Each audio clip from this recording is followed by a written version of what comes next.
ہر زمانے کے اندر جو انسان پیدا ہوا، جب اس نے اللہ رب العزت کی طرف جانے کی کوشش کی، اپنے رب کو پہچاننے کی کوشش کی، تو اس نے اس بات کو پایا کہ اللہ رب العزت نے اس کے زمانے کے اندر وہ لوگ پیدا کیے ہیں جو اس کو اللہ تک پہنچا سکتے ہیں، وہ ذریعہ، وہ طریقہ، وہ رستہ اس کو دکھا سکتے ہیں۔ تو لہٰذا اسی لیے قرآن کریم میں رب ذوالجلال نے ارشاد فرمایا کہ والذین جاہدوا فینا، فرمایا وہ لوگ جو ہماری طرف آنے کی جد و جہد کرتے ہیں، پیدا ہو گئے، اس کے بعد بڑے ہو گئے، پڑھنا لکھنا آ گیا، سمجھنا آ گیا، غور و فکر کی عقل کی صلاحیت ان کے اندر آ گئی، اب ان تمام چیزوں کو بروئے کار لا کر انہوں نے یہ کوشش کی کہ ہم اپنے پیدا کرنے والے رب کو پہچانیں، اس کے پاس جائیں، اس کے احکامات، اس کی مرضی، اس کی ناراضگی کو تلاش کریں اور اس کے مطابق زندگی گزاریں۔ تو اللہ نے فرمایا جس بھی زمانے کے اندر جس شخص نے والذین جاہدوا فینا ہماری طرف آنے کی کوشش کی، ہماری معرفت، ہماری پہچان کرنے کی کوشش کی، تو فرمایا ایسا نہ ہوا،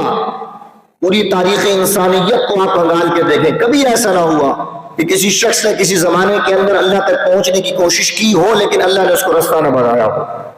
یا اللہ نے کوئی انسان اس کے پاس نہ بھیجا ہو جس کے ذریعے وہ اللہ تک پہنچے۔ اللہ نے برملا قرآن کریم کے اندر یہ حکم جاری کر دیا کہ قیامت تک کے لیے والذین جاہدوا فینا، جو کوئی بھی ہماری طرف آنے کی کوشش کرے گا، فرمایا کوشش کرنا اس کا کام ہے، لنہدینہم سبلنا، ہماری طرف آنے کے جو رستے ہیں ہم اس کے لیے آسان فرما دیا کریں گے۔ تو لہٰذا آپ تاریخ انسانی گھنگال کر دیکھیں، جب جس بندے نے اللہ تک جانے کی کوشش کی، اللہ نے ایسے بندے اس کو عطا فرما دی، اللہ نے ایسی کتابیں اس کو عطا فرما دی، ایسی چیزیں، ایسی شخصیات، ایسی مخلوقات اس کے پاس آ گئی جو اس کو اس کے مقصود تک لے گئی، اس کے مطلوب تک لے گئی۔ تو اب سوال پیدا ہوا کہ اللہ تعالیٰ انسان کو جبرن بھی تو اپنی بارگاہ میں لا سکتا تھا، اللہ فرشتوں کو بھیجتا کہ انسانوں کے سروں پر تلواریں لے کر کھڑے ہو جاؤ، جو میری نافرمانی کرے ان کو زد و کوب کیا جائے، ان پر تشدد کیا جائے، اور جب تک وہ میری بارگاہ تک نہ آئے اس وقت تک ان کو چھوڑا نہ جائے۔ ایسا نہیں ہو سکتا تھا، لیکن اللہ تعالیٰ نے صرف اور صرف انسان پر اس رستے کو واضح کر دیا اور ایسے بندے اس کو عطا کر دیے جو اس کو اس کے مقصود اور مطلوب تک یعنی بارگاہ الہی تک لے جا سکتے ہیں، بس اتنا کر دیا۔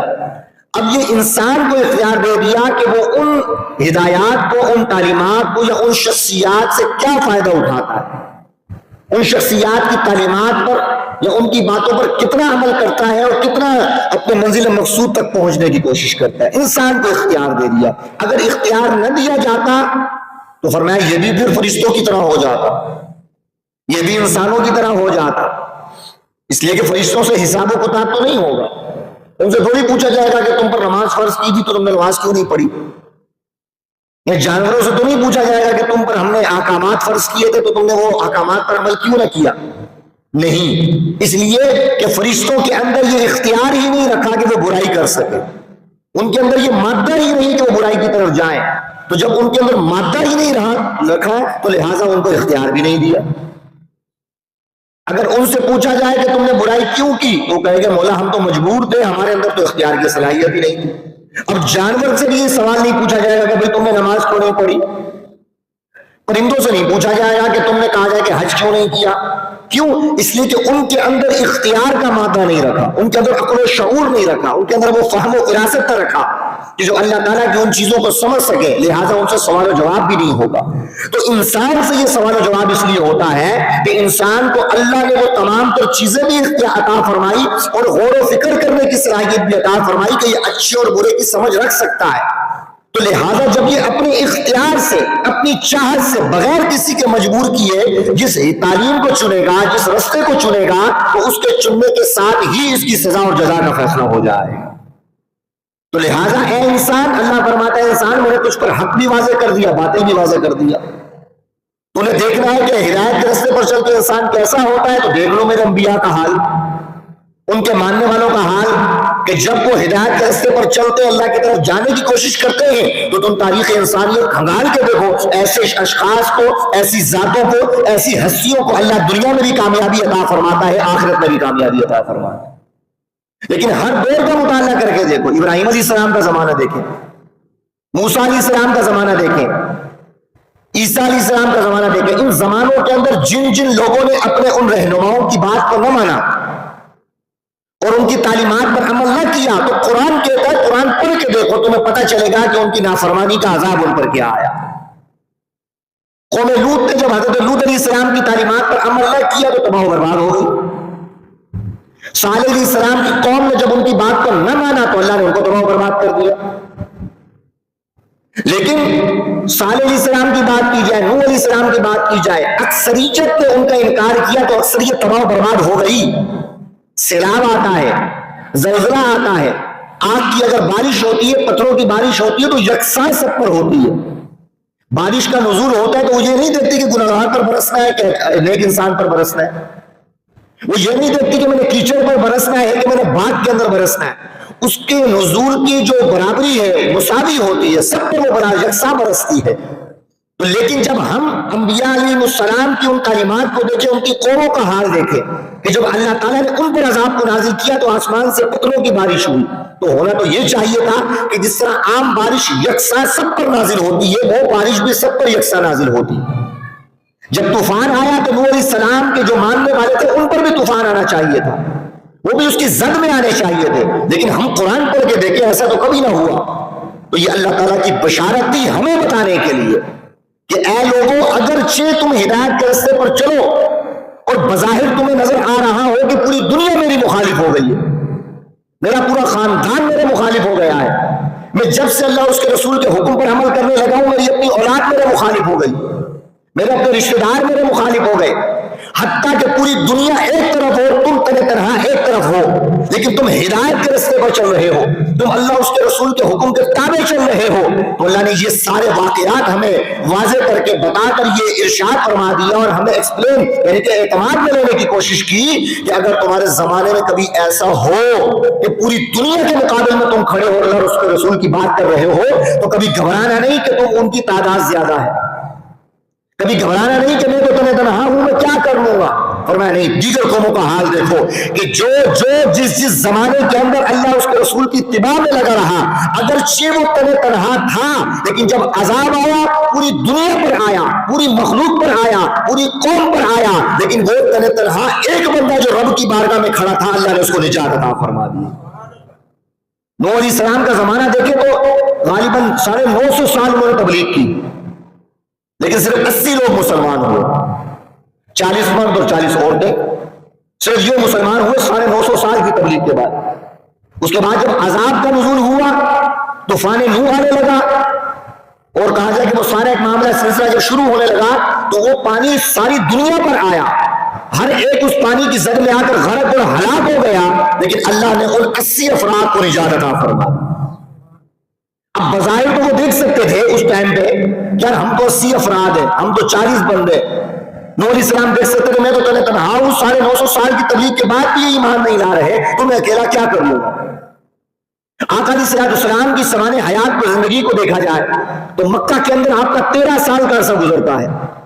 جو آپ نے اعلان نبوت کے بعد گزارا، تو سارے کے سارے آپ کے دشمن ہو گئے، اپنے بھی دشمن ہو گئے، پرائے بھی دشمن ہو گئے، جو آپ سے محبت کے دعوے کرتے تھے وہ بھی ایمان کے دعوے اعلان نبوت کے بعد آپ کے دشمن ہو گئے۔ لیکن کیا رسول اللہ علیہ السلام نے کیا یہ سمجھ کر یہ دیکھ کر کیا تبلیغ کو چھوڑ دیا یا ہدایت پر عمل کرنا چھوڑ دیا، اللہ اس کے رسول کے حکم کو چھوڑ دیا کہ میں تنہا کیا کر لوں گا، کہ پورا مکہ تو میرے مخالف ہے؟ بلکہ ایسا نہ ہوا۔ رب ذوالجلال نے یہ بات ارشاد فرما دی تھی کہ آپ کا کام ہے وما علی الا البلاغ، آپ کا کام ہے کہ ہمارا حکم لوگوں تک پہنچا دینا۔ اب پہنچانے کے بعد ان تعلیمات پر عمل کرنے کے بعد اگر پوری دنیا ہی آپ کے مخالف کیوں نہ ہو جائے، فرمایا آپ کو گھبرانے کی ضرورت نہیں ہے، آپ کے رب نے جس رب نے تمہیں تبلیغ کا حکم ارشاد فرمایا ہے وہی رب تمہاری حفاظت بھی ان سب سے فرما دے گا۔ تو ہوا بھی ایسا بھی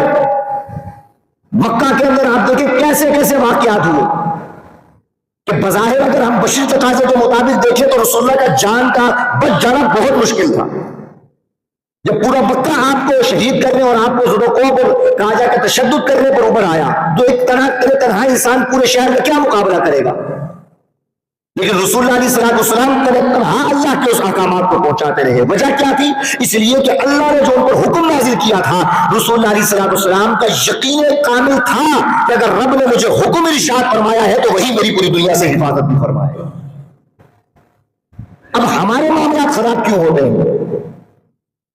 اللہ نے فرمایا تبلیغ کرو، اپنے گھر کے اندر دین کو نافذ کرو، جہاں جہاں تمہاری کہا جائے کہ سرپرستی ہے، جہاں جہاں تمہاری طاقت ہے، جہاں جہاں تمہارا اختیار ہے، تم پر لازم ہے کہ دین کو واقف وہاں پر لازم کرو، نافذ کرو۔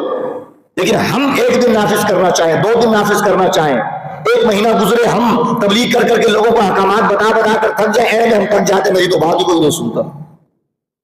تو لہٰذا میں کیا ان لوگوں کو بتاؤں، میں کیا گھر والوں کو تبلیغ کروں؟ میرا تو والد میری بات نہیں سنتا، میرے تو بھائی میری بات نہیں سنتے، حالانکہ میں اللہ اور اس کے رسول کی بات بتا رہا ہوں، لیکن یہ کیا وجہ ہے کہ میری بات نہیں سن رہے؟ لہٰذا وہ دل برداشتہ ہو کر انسان اس تبلیغ کے رستے سے ہٹ جایا کرتا ہے۔ لیکن اس میں سوال یہ ہوتا ہے، یہی حال رسول اللہ علیہ السلام کا ہوا کہ جب تبلیغ اسلام اور احکامات کو پہنچانے کا جب بیڑا رسول اللہ علیہ السلام نے اٹھایا تو بعض لوگ آپ کی بات نہیں مانتے تھے، تو کہا جائے کہ بشری تقاضے کے مطابق ان کے قلب اطہر پر بھی یہ بات گراں گزرتی تھی کہ میں ان کو اللہ کی بات بتا رہا ہوں، میری بات نہیں مان رہے۔ تو اللہ تعالیٰ نے آقا علیہ السلام کو تسلی دینے کے لیے بات فرمایا اے محبوب آپ پریشان نہ ہو، آپ جب ہمارا حکم ان پر نازل کرتے ہیں، ان کو بتاتے ہیں کہ اللہ تم سے یہ کہہ رہا ہے یا یہ چاہتا ہے یا اللہ کی رضا یہ ہے اور یہ بات نہیں مانتے، تو محبوب آپ یہ غور کریں کہ ہم آپ سے تقاضا کیا کر رہے ہیں۔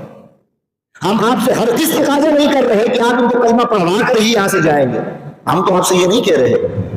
آپ ان کو نماز کا حکم دے رہے ہیں تو ہم آپ سے یہ مطالبہ نہیں کر رہے کہ آپ نماز کا حکم دو، نمازی بنا کر ہی دنیا سے جائیں، ہم آپ سے یہ بات تو نہیں کر رہے۔ اگر یہ ایمان نہیں لا رہے تو ہم آپ سے یہ ہرگز مطالبہ نہیں کر رہے کہ آپ نے پوری دنیا پر دین کو نافذ کرنا ہے، اس کے بعد دنیا سے جائیں گے۔ اے محبوب ہم آپ سے یہ تقاضا ہی نہیں کر رہے، تو پروردگار عالم کو کیا تقاضا کر رہا ہے؟ اللہ نے یہی بات ارشاد فرمائی یا ایھا الرسول بلغ ما انزل الیک من ربک۔ فرمایا محبوب ہم آپ کو نہیں کہتے کہ آپ ہر ایک کو کلمہ پڑھائیں، ہم آپ کو یہ نہیں کہتے آپ ہر ایک کو نمازی بنائیں، اس لیے کہ پیغام پہنچانا آپ کا کام ہے، اپنے اختیار سے اس کو عمل کرنا، اس کو اپنے کردار کے اندر لانا یہ لوگوں کا کام ہے۔ تو محبوب آپ پر کیا کام ہے؟ فرمایا یا ایھا الرسول بلغ ما انزل الیک من ربک۔ اے محبوب ہم نے آپ پر فرض صرف اتنا کیا ہے، جو پیغام ہم آپ تک پہنچاتے ہیں صدق دل کے ساتھ وہ پیغام میرے بندوں تک پہنچا دیں، بس۔ اب وہ اس کو مانے یا نہ مانے، فرمایا یہ ان کی مرضی ہے۔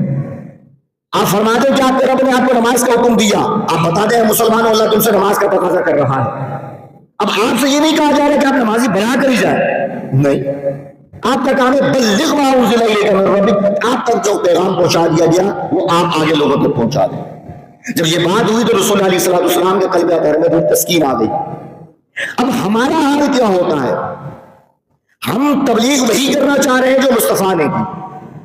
ہم اسی پیغام کو اپنے گھر تک پہنچانا چاہ رہے ہیں، اپنے محلے تک پہنچانا چاہ رہے ہیں، جہاں جہاں ہمارا وس چلتا ہے وہاں تک وہ پیغام پہنچانا چاہ رہے ہیں، لیکن دل برداشتہ یا مایوسی اس وقت آتی ہے جب ہماری آگے سے بات نہیں مانی جا رہی ہوتی۔ بھئی میں اپنی اولاد کو بول بول کر تھک گیا نماز پڑھو، وہ نہیں پڑھتی، میں بول بول کر تھک گیا کہ اپنے گھر کے اندر دین کا نفاذ کرو، دین کے مطابق سارے کام کرو، میرے گھر والے تو کرتے ہی نہیں ہیں، تو مایوس ہو گیا، میں نے بولنا چھوڑ دیا۔ تو ہمیں دیکھنا چاہیے کہ ہم جس ہستی کے نقش قدم پر چلتے ہوئے جو کام کر رہے ہیں، اگر اس کے اگینسٹ کوئی مسئلہ درپیش ہوتا ہے، کوئی ایشوز آتے ہیں، تو یقینی طور پر یہی مسئلے رسول اللہ کے ساتھ بھی تو آئے ہوں گے نا۔ تو ہمیں دیکھنا چاہیے کہ ایسی سچویشن کے اندر مصطفیٰ نے کیا کیا، جب ان کی بات نہ مانی گئی تو انہوں نے کیا کیا، جب ان کے احکامات پر عمل نہ کیا گیا، ان کا کلمہ نہ پڑھا گیا، ان کی رسالت اور نبوت کو نہ مانا گیا، تو رسول اللہ نے کیا کیا؟ تو وہ یہی ہوا، وہی سوال جو وہاں پر ہوا وہی سوال یہاں پر ہو رہا ہے۔ تو اگر ہمیں تبلیغ کرنے کے بعد ہمارے دل کے اندر یہ خیال پیدا ہو میری بات تو کوئی سنتا نہیں ہے، تو ہمیں بالکل بھی دل برداشتہ نہیں ہونا چاہیے، ہمیں مایوس نہیں ہونا چاہیے۔ وجہ کیا ہے؟ وجہ یہ ہے کہ اللہ نے صرف ہم پر یہ حکم نازل کیا ہے کہ ہم حکم پہنچا دیں، ہم اپنی اولاد کو نماز کا حکم دے دیں، ہم گھر کے اندر یہ نافذ کر دیں کہ بھائی ہمارے گھر کے اندر صرف دین کا نفاذ ہوگا، اسلام کے خلاف کوئی بات نہیں ہوگی. جہاں جہاں اب عمل نہیں ہوتا تو اس پہ ہمیں مایوسی نہیں ہونی چاہیے. آپ نے اگر اللہ کا پیغام لوگوں تک پہنچا دیا, یہ پیغام پہنچانا ہی آپ کی تمام تر جو حکم آپ پر تھا آپ نے اس کو ادا کر دیا. تو لہٰذا اگر ہم اس تبلیغ کے معاملات کو سمجھے, دین کو نافذ کرنے کا مطلب سمجھے, تو یقینی طور پر ہماری تبلیغ بھی آسان ہو جائے گی, ہمارے دل برداشتہ ہونے بھی ختم ہو جائے. لیکن کیا ہے, سب سے پہلے ہمیں اپنے اوپر نافذ کرنا ہے. میں نے آپ کی خدمت درس کیا, اللہ فرماتا ہے والذین جاہدوا فینا, جو شخص پہلے ہماری طرف آنے کی کوشش کرے, پہلے وہ خود تو ہدایت یافتہ ہونا, اس کو نماز کے احکام آتے نہ ہو اور وہ نماز کی تبلیغ کر رہا ہو, تو ایسی تبلیغ کے اندر اثر ہی نہیں آئے گا. بابا فرید رحمۃ اللہ تعالیٰ علیہ کا مجھے واقعہ یاد آتا ہے کہ آپ کے پاس ایک عورت آئی, بچے کو لے کر آئی شکایت کرنے کے لیے. آگے یہ بچہ شکر بہت کھاتا ہے, آپ اس کو نصیحت کریں کہ شکر نہ کھایا کرے, کوئی عمل کریں کہ یہ شکر کھانا چھوڑ دے. آپ نے فرمایا ٹھیک ہے, آپ کل آنا تو میں اس کو نصیحت بھی کر دوں گا, جو معاملہ کرنا ہوگا کر دوں گا. تو سیرت نگاروں نے لکھا کہ جب اگلے دن وہ عورت اپنے بیٹے کو لے کر آئی, حضور بابا صاحب رحمۃ اللہ تعالی نے اس کو دیکھا اور فرمایا کہ بیٹے شکر کم کھایا کرو, صرف یہ جملہ کہا. تو عورت بڑی حیران ہوئی, کہا کہ یہی جملہ کہنا تھا تو کل کہہ دیتے, یہی جملہ کہنا تھا کل کہہ دیتے, اس میں کوئی آپ نے کوئی نئی بات تو نہیں کی. جو جملے آپ آج ادا کر رہے ہیں, یہی جملے آپ کل بھی کہہ دیتے تو کوئی مسئلہ تو نہیں تھا, جملے تو وہی ہیں, الفاظ تو وہی ہیں. تو آپ نے فرمایا بات یہ ہے, کل جب تم میرے پاس آئی تھی جس مسئلے کے لیے, تو فرمایا اس دن تو میں نے خود شکر کھائی ہوئی تھی, میں نے خود شکر کھائی ہوئی تھی. تو لہٰذا ایسے عمل کے اندر جب میں خود ملوث ہوں, جب میں کسی کو اس کی تبلیغ کروں گا میری زبان میں تاثیر نہیں آئے گی. تو فرمایا آج پورا دن میں نے شکر نہیں کھائی, تو لہٰذا میرا صرف یہ جملہ کہنا کہ تم شکر نہ کھایا کرو یا کم کھایا کرو, فرمایا ان چھوٹے موٹے الفاظوں کے اندر بھی اللہ تاثیر پیدا فرما دے گا, اللہ تاثیر پیدا فرما دے گا. تو لہٰذا میں اکثر یہ جملہ کہا کرتا ہوں, آپ کو یاد ہوگا کہ ہمارے پاس شکایتیں آتی, میرا بچہ نمازی نہیں بن رہا, میرا بچہ قرآن نہیں پڑھ رہا, میرا بچہ دین کے احکامات دین کی طرف نہیں آ رہا. تو ہم کہتے ہیں آپ دین کی طرف آتے ہیں, کہا میں تو نہیں آتا, چلو میری تو زندگی کیسے بھی گزر گئی, میں چاہتا ہوں میری اولاد کامیاب ہو جائے. تو جب آپ دین کی طرف نہیں آئے, کیسے ممکن ہے کہ آپ کی اولاد بھی دین کی طرف آ جائے؟ اس لیے فرمایا کہ جو عادتیں آپ اپنی اولاد کے اندر منتقل کرنا چاہتے ہیں, پہلے ان عادات کو اپنے اندر طاری کرو. آپ یعنی کہ ماں باپ تو پہلی درسگاہ ہوتے ہیں, آپ جو ان کو سکھائیں گے وہی وہ سیکھتے چلے جائیں. تو لہٰذا آپ اپنی اولاد کو اگر نمازی بنانا چاہتے ہیں تو جس لمحے جو کیفیت, جو کیٹیگری یا جو پیریڈ بچوں کے سیکھنے کا ہوتا ہے, اس سیکھنے کے پیریڈ کے اندر آپ نمازی بن جائیں, آپ کو بولنا نہیں پڑے گا, آپ کی اولاد آپ کو دیکھتے ہوئے خود ہی نمازی بن جائے گی. لیکن اگر بیٹا دیکھ رہا ہے, بچے دیکھ رہے ہیں کہ سارا ہفتہ میرا ابو نماز نہیں پڑھتا, لیکن جمعے کا وقت ہوتا ہے, جمعے کا دن آتا ہے تو ابو غسل کرتے ہیں, صاف کپڑے پہنتے, کاٹن کا جوڑا پہنتے, خوشبو لگا کر جب خطبہ ہونے لگتا ہے تو مسجد کے اندر پہنچ جاتے ہیں. وہ ساری زندگی دیکھ ہی رہا ہے, اس کے ذہن میں یہی خیال آئے گا کہ شاید نماز صرف جمعے کی ہی فرض ہے, باقی کوئی فرض ہی نہیں. تو اگر وہ چھوٹا بچہ, آپ کی اولاد آپ کو دیکھ رہی ہے, آپ کو دیکھتے ہوئے جمعے کی نمازی بن گئی ہے, جمعے کی پابند ہو گئی ہے, تو یقینی طور پر اگر آپ 5 وقت کے نمازی بن جائیں گے تو نیچے دیکھنے والے وہ بھی 5 وقت کے نمازی بن جائیں. تو اس لیے میں نے آپ کی خدمت میں عرض کیا کہ اگر ہم نے جس منصب پر فائز ہونا ہے جو ہر شخص پر لازم ہے, ہمارا حال یہ ہوتا ہے کہ ہم اس مقام کے اہل نہیں ہوتے, اہل بن جاتے ہیں. ایک شخص کسی منصب پر فائز ہونے کا اہل نہیں ہے, اس کے اندر وہ اہلیت ہی نہیں, ایبلٹی نہیں ہے. اب کیا ہوا, کسی نہ کسی وجہ سے وہ شخص اس منصب پر فائز ہو گیا, وہ اس کا اہل نہیں تھا, اس کو اس کے لوازمات نہیں پتا, اس کو اس منصب کے تقاضے نہیں پتا, تو کیا ہوگا؟ یقینی طور پر اس منصب کی وہ توہین کرنا شروع کر دے گا, اس منصب کے جو تقاضے ہیں ان کو تباہ برباد کرنا شروع کر دے گا. ہو سکتا ہے وہ ایسے منصب پر فائز ہو جو لوگوں کے لیے پروفائل ہو, لوگوں کے لیے آئیڈیل کی حیثیت رکھتا ہو, تو اگر اس کے کردار کے اندر وہ سارے منافی صورتیں پائی جائیں گی تو جو اس کے ماننے والا ہوگا اس کے اندر بھی منافی صورتیں پائی جائیں گی. تو لہٰذا ہمارے ہاں حال کیا ہوتا ہے کہ ہم پیر کے منصب پر فائز ہو جاتے ہیں, ہم راہب, یہ کہا جائے کہ رہنمائی کے منصب پر فائز ہو جاتے ہیں, اور تحقیق کرنے سے پتہ چلتا ہے کہ اس منصب کے ہم لائق ہی نہیں ہوتے. ہمیں پتہ ہی نہیں ہوتا کہ پیر کی شرائط کیا ہوتی ہے,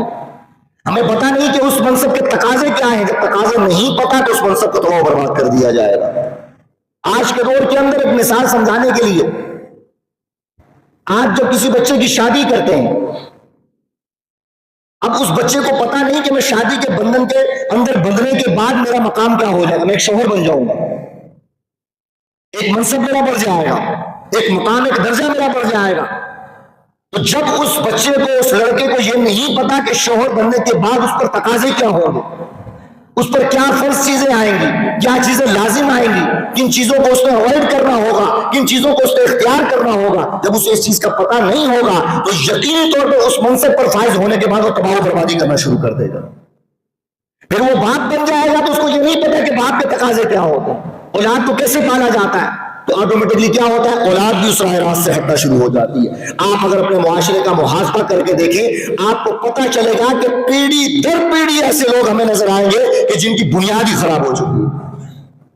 جن کے دادا پردادا کو کہا جائے کہ علم سے کوئی کہا جائے کہ وقف نہیں ہے، شغف نہیں ہے، ان کو علم کا نہیں پتا، ان کو یہ نہیں پتا کہ اولاد کو کیسے پالا جاتا ہے، ان کو یہ نہیں پتا کہ کنبے کو گھر کو کیسے رکھا جاتا ہے. تو آٹومیٹکلی جب پتا نہیں ہے، اس کا منصب دن بدن بڑھتا جا رہا ہے، لیکن نااہل ہونے کی وجہ سے وہ تباہ و بربادی کا شکار ہوتا چلا جا رہا ہے. تو لہذا آج اپنے آپ کا محاسبہ کریں کہ آپ کس منصب پر فائز ہیں. اگر آپ ایک نوجوان ہیں، آپ کی شادی نہیں ہوئی، آپ تنہا ہیں، لیکن آپ بیٹے تو ہیں نا، آپ کسی کے بھائی تو ہیں نا، کسی کے چھوٹے ہوں گے، کسی کے بڑے بھائی ہوں گے، تو آپ دیکھیں کہ بڑے بھائی ہونے کے لحاظ سے آپ کا کیا ہے، کیا چیزیں آپ پر لازم آتی ہیں. رسول اللہ علیہ السلام بھی بڑے بھائیوں کی طرح تھے، دیگر ان کے جو کہا جائے کہ کزن وغیرہ تھے، جو رشتے دار تھے. تو رسول اللہ علیہ السلام نے ان کے ساتھ کیا عمل کیا. آج اگر آپ شوہر بن چکے ہیں تو دیکھیں مصطفیٰ بھی شوہر کی حیثیت سے تھے، انہوں نے کیسے زندگی کو اپنایا. اگر آپ ایک باپ بن چکے ہیں تو دیکھیں کہ مصطفیٰ بھی کسی کے باپ تھے، تو انہوں نے کیسے اپنی اولاد کی تربیت کی، ویسے عمل کرنا شروع کریں. لیکن آج جو ہمارا المیہ ہے کہ آج ہم باپ بن جاتے ہیں، ہمیں پتہ نہیں کہ اولاد کی تربیت کیسے کرنی ہے. آج ہم شوہر بن جاتے ہیں، ہمیں پتہ نہیں کہ شوہر کا حق کیسے ادا کیا جاتا ہے، شوہر کے اوپر کیا چیزیں لازم ہوتی ہیں. ہم معاشرے کے اندر کسی بڑے مقام پر فائز ہو جاتے ہیں، لیکن ہمیں پتہ نہیں ہے کہ اس مقام پر فائز ہونے کے بعد اللہ ہم سے کیا پوچھے گا. جب پتہ نہیں ہے تو یہ بات فرض سے چلتی ہے. انفرادی طور پر خرابی ہوتی ہے تو اجتماعی طور پر خرابی آتی ہے، تو اجتماعی طور پر خرابی آتی ہے تو آٹومیٹکلی معاشرہ تباہ و برباد ہونا شروع ہو جاتا ہے. تو لہٰذا سب سے پہلے آپ پر لازم ہے کہ اپنے اوپر دین کو نافذ کریں، اس کے بعد اپنے گھر پر دین کو نافذ کریں. لیکن اس کے لیے کیا کرنا پڑے گا؟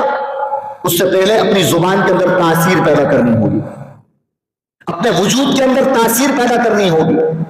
اپنے دل کے اندر یقین کامل پیدا کرنا ہوگا. کس چیز کا؟ کہ اگر میں دین پر عمل کروں گا تو ساری دنیا بھی میری مخالف آ جائے لیکن میں دین کو نہیں چھوڑنا. جو اللہ حکم فرما رہا ہے، جو مصطفیٰ حکم فرما رہے ہیں، اگر میرا باپ بھی اس کے حکم کے مقابلے میں آئے گا تو میرے باپ کی فیور نہیں کریں گی، بلکہ اللہ اس کے رسول کے حکم کو ترجیح دینی ہے. جب یہ یقین کامل ہمارے اندر پیدا ہو جائے گا تو اللہ تعالیٰ نے ارشاد فرمایا کہ ان الذین قالوا ربنا اللہ، یہ بشارت دی ان لوگوں کے لیے کہ جو اپنے رب کے احکامات پر عمل کرتے ہیں اور اس کو آگے نافذ کرنے کی کوشش کرتے ہیں. اللہ نے فرمایا ایسے لوگ دنیا کے اندر اکیلے ہی کیوں نہ کھڑے ہو، تنہا ہی کیوں نہ کھڑے ہو، تتنزل علیہم الملائکہ، ایسے لوگوں کی مدد کے لیے اللہ آسمان سے فرشتوں کا نزول فرما دیا کرتا. لیکن پہلے ہم اپنے اندر تو یقین کامل پیدا کریں نا. ہمارا ایمان کمزور ہو اور ایمان کی تبلیغ کر رہے ہو، ہمارے اپنے اعمال خراب ہو اور دوسروں کے اعمال کی ترغیب دے رہے ہو، تو ہو سکتا ہے ہماری باتوں سے متاثر ہو کر وہ اس کی طرف آ جائے. لیکن یقین کامل رکھتے ہوئے اگر آپ ایک جملہ بھی کسی کے پاس رکھیں گے، کسی کو سنائیں گے تو اس کے دل تک اثر کرتا چلا جائے گا. محدث ابن جوزی رحمۃ اللہ تعالی نے واقعہ لکھا، بڑا پیارا ایک واقعہ. آپ فرماتے ایک زمانہ تھا، اس زمانے کے اندر کچھ لوگ تھے بستی والے، وہ درخت کی عبادت کرتے تھے، درخت کی پوجا کیا کرتے، اس کے سامنے سجدے کر رہے، معاملات کر رہے.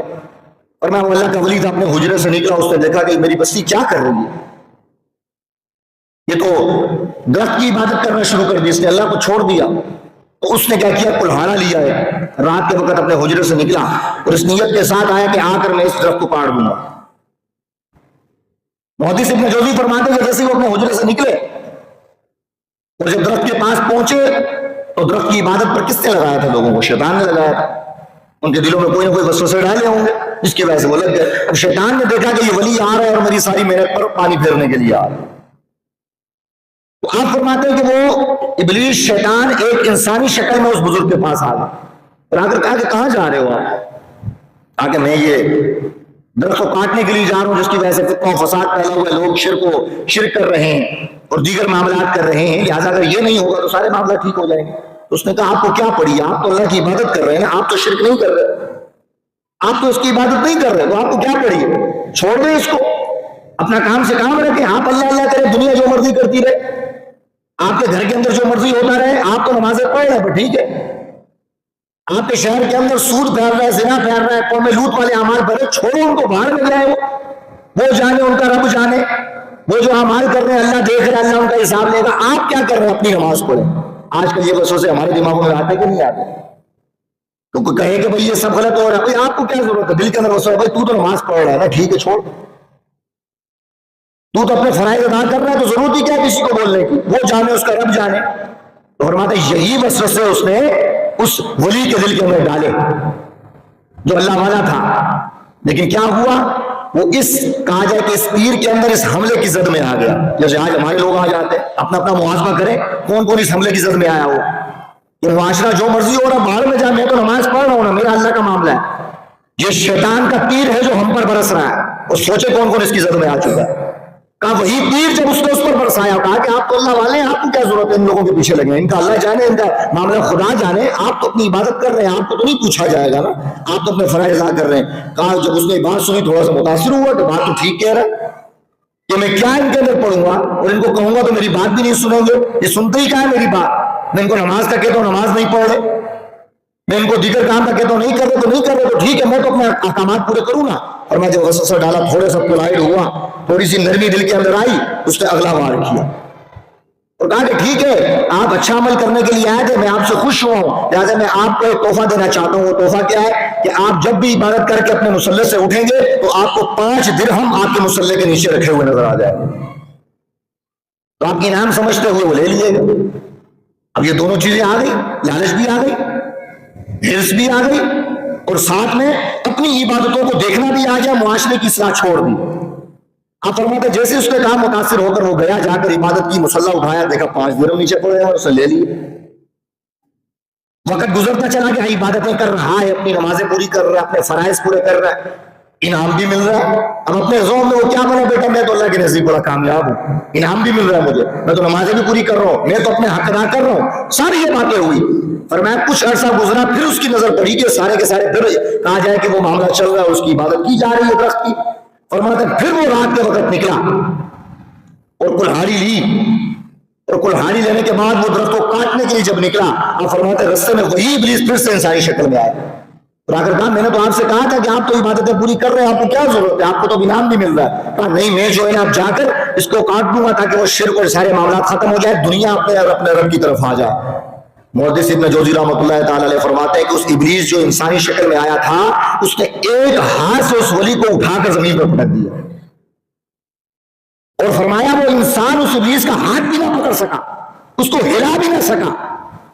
اور جب اس کی حقیقت واضح ہوئی تو اس نے بتایا کہ میرے اندر، اس نے پوچھا کہ کیا معاملہ ہوا، میں تو اللہ کی بارگاہ کے اندر آ رہا تھا،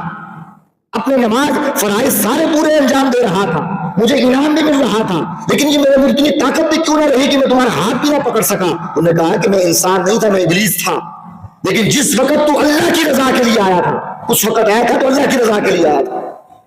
تو نے دیکھا کہ معاشرے کے اندر اللہ کے احکامات کی کہا جائے کہ دھجیاں اڑائی جا رہی ہیں، تیرے اندر غیرت آ گئی، تیرے اندر ایمانی غیرت پیدا ہو گئی، تو نے رب کے حکم کی تعمیل نہ ہونا تجھ سے دیکھا نہ گیا، اور رب کی اس احکامات کی تعمیل کے لیے تو گھر سے نکلا، تو نے اس وقت اپنی عبادت کو چھوڑا، تم نے اپنا گھر چھوڑا، ہر چیز چھوڑی، ہاتھ میں تلوار یا کلہاڑی لے کر جب تو اس طرف آیا تو فرمایا اس وقت تو رب کے نام پر آیا تھا، رب پر توکل کرتے ہوئے آیا تھا، تو نے نہ دیکھا کہ تیرے سامنے پورے علاقہ ہے، تو نے نہ دیکھا تیرے سامنے پوری بستی ہے، اگر تو اس کو تکلیف دے گا درخت کو پوری بستی تیرے مخالف ہو جائے گی۔ فرمایا اس وقت تو چلا تھا فقط رب کی رضا کے لیے، فرمایا وہاں سے تو چلا تھا، رب نے تیری مدد کے لیے فرشتوں کا نزول فرما دیا۔ فرمایا رب نے فرمایا کہ جو ہماری رضا کے لیے چلتا ہے اور استقامت جب آتی ہے ہم اس کی مدد کے لیے فرشتوں کا نزول فرماتے ہیں، لیکن فرمایا تو آ گیا میرے حملے کی زد میں، جب تو یہاں سے گیا تیرے اندر سے وہ توکل ختم ہو گیا، ایمان کی لالچ تیرے دل میں آ گئی، اس عبادتوں کی لالچ تیرے دل میں آ گئی، فرمایا جب تو اس جہاں سے جانے کے بعد ایک ایک لمحہ اگرچہ تو عبادت میں گزار رہا تھا لیکن تیرے اندر سے ایمان ختم ہوتا چلا جا رہا تھا. تو آج جو تو میرے سامنے آیا ہے، اگر تو نے ابلیس کو شکست دینی ہے تو فرمایا تیری جسمانی طاقت کی ضرورت نہیں پڑے گی، تجھے ایمانی طاقت کی ضرورت پڑے گی. تو آج جو تو میرے سامنے آیا اور شکست کھا گیا، وہ میرا ہاتھ تک پکڑنے کی تیرے اندر طاقت نہ رہی تو جان لے کے تیرے اندر سے ایمان ختم ہو چکا ہے. تو آج اپنے آپ کا محاسبہ کریں میرے دوستو. آج ہم تبلیغ کر رہے ہیں، اپنے بچوں کو دین کی طرف لانے کی کوشش کر رہے ہیں. ہماری گلیوں کے اندر، محلوں کے اندر یزید اور فرعون قسم کے لوگ موجود ہیں. ہم ان کو چھوڑ کر فراموش کرتے ہوئے مسجد میں آ کر نماز پڑھتے ہیں اور ہم یہ کہتے ہیں کہ ہم نے رب کا حق ادا کر دیا، اب جو کر رہا ہے اس کا رب جانے ہو جائے. رسول اللہ نے فرمایا تمہارے سامنے ظلم ہو رہا ہو اور تم نے مظلوم کا ساتھ نہ دیا اور ظالم کا ہاتھ نہ پکڑا،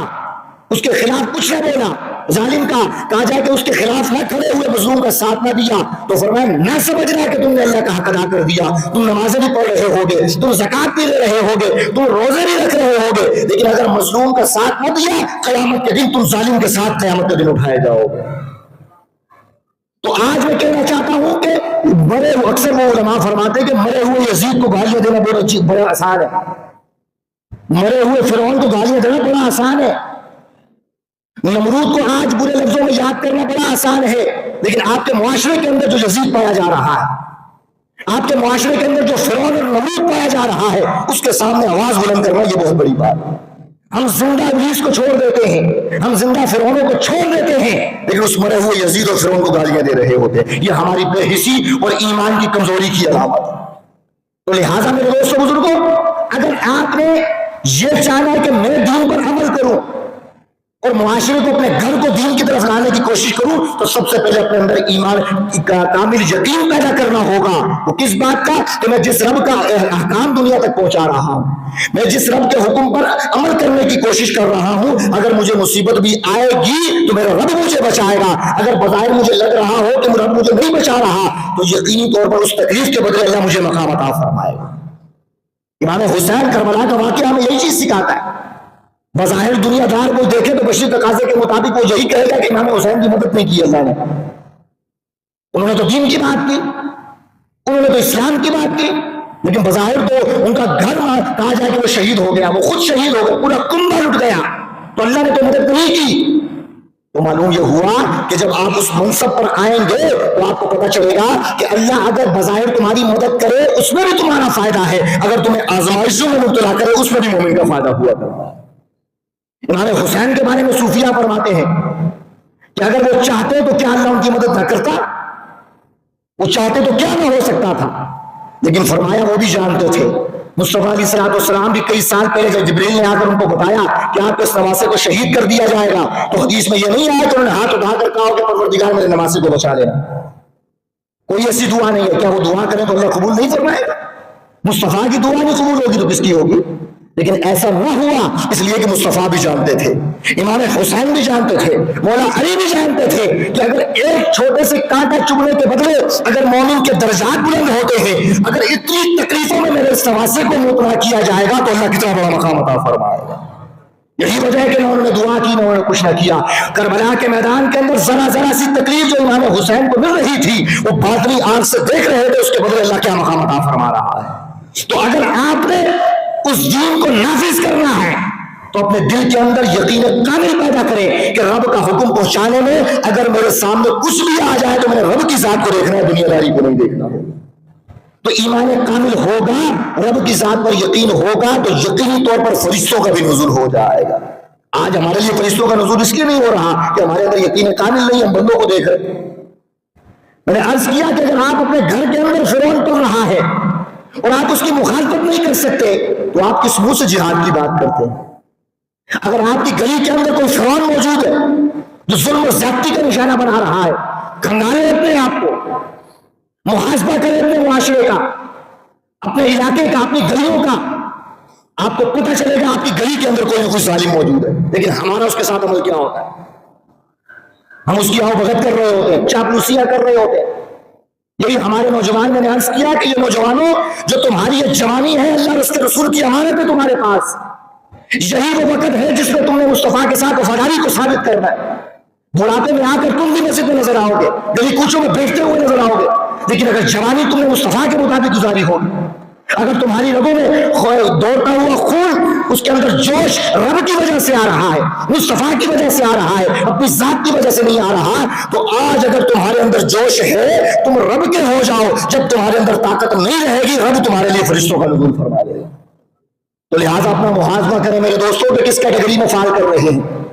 آپ اپنے گھر کے نگران ہیں، آپ اپنی گلی کے نگران ہیں، آپ کی آنکھوں کے سامنے ظلم ہو رہا ہے تو پہچانیں اپنے آپ کو کس کیٹیگری میں کھڑے ہیں۔ اگر آپ کی منہ سے زبان سے الفاظ نہیں نکلتے تو مت سمجھے کہ آپ کی نمازیں آپ کو بچائیں گی،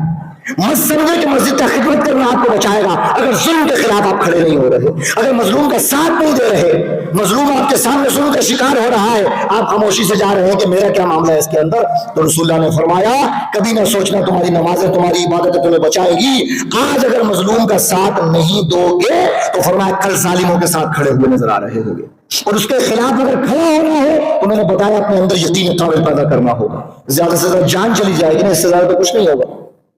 بھائی ظالم کے خلاف کھڑے ہوں گے جان ہی جائے گی نا، اس سے زیادہ کیا ہو جائے گا؟ لیکن وہ جان کیسی کہ جو ظلم کے خلاف نہ اٹھے، اور میں کہتا ہوں قربان جائے اس شخص پر کہ جو ظلم کے خلاف کھڑا ہو اور اس کی جان چلی جائے، وہ رب کے نظام کو نافذ کرنے میں اپنی جان قربان کر دے، میں کہتا ہوں کل قیامت میں وہ شہیدوں کی صفوں میں اٹھایا جائے گا۔ تو لہٰذا میرے دوستوں بزرگ اپنے آپ کا محاسبہ کریں، ہم کس کیٹیگری میں کھڑے، اپنے آپ کو پہچانیں، اپنے آپ پر دوسروں کو غور نہ کریں، اپنے آپ پر غور کریں کہ آپ کس منہج پر کھڑے۔ باپ ہیں تو باپ ہونے کا حق ادا کر رہے ہیں، بھائی ہیں تو بھائی ہونے کا حق ادا کر رہے ہیں کہ نہیں کر رہے، شوہر ہیں تو شوہر ہونے کا حق ادا کر رہے ہیں کہ نہیں، بیٹے ہیں اولاد ہیں تو اولاد ہونے کا حق ادا کر رہے نہیں ہیں۔ اپنے آپ کا محاسبہ کریں اور علماء کے پاس جائیں اور ان سے پوچھیں کہ اس منصب کے تقاضے کیا ہیں، ہم پورے کر رہے ہیں کہ نہیں کر رہے۔ اگر تو پورے کر رہے ہیں تو رب کا شکر ادا کریں، اگر نہیں کر رہے تو رب کی بارگاہ میں توبہ کریں اور اس منصب کو پورا صحیح معنوں میں ادا کرنے کی کوشش کریں۔ رب ذوالجلال ہم تمام کی مدد فرمائے گا۔ اللہ تعالیٰ سے دعا